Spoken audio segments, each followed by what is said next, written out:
On recyclait déjà les produits de laine de verre, mais qui sont nos déchets industriels. C'est-à-dire que ça restait à l'intérieur de notre usine. Ce qui est nouveau, c'est de savoir le récupérer.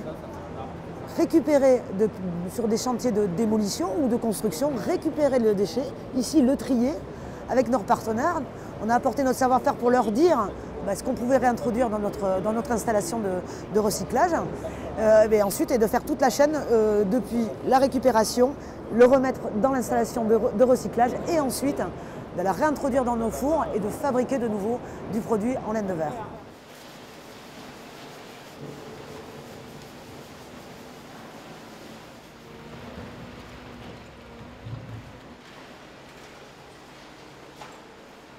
C'était un déchet qui était volumineux et qui nous prenait beaucoup de volume pour aller dans un centre d'enfouissement pour déchets ultimes.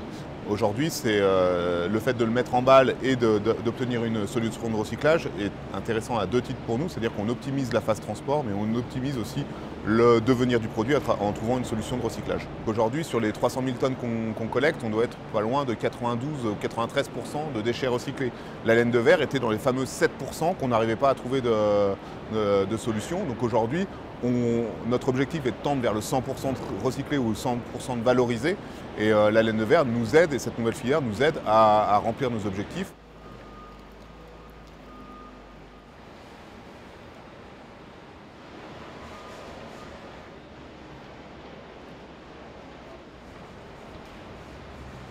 C'est peu connu, mais c'est un matériau composite qui contient à la fois beaucoup de verre, 95%, et aussi 5% de matière des polymères, on appelle ça le liant. Et donc de savoir refondre cette matière fibreuse qui contient de la matière organique, ça c'est très difficile, c'est quelque chose qu'on travaille depuis des années en R&D, et ça nécessite évidemment de chauffer comme un procédé de fusion classique, mais aussi d'oxyder la matière et de sortir un verre qui n'est pas un verre noir. Un verre noir, c'est un verre réduit qu'on ne sait plus rien en faire, mais qui est un verre clair et qui permet d'être réintroduit dans nos installations de fusion.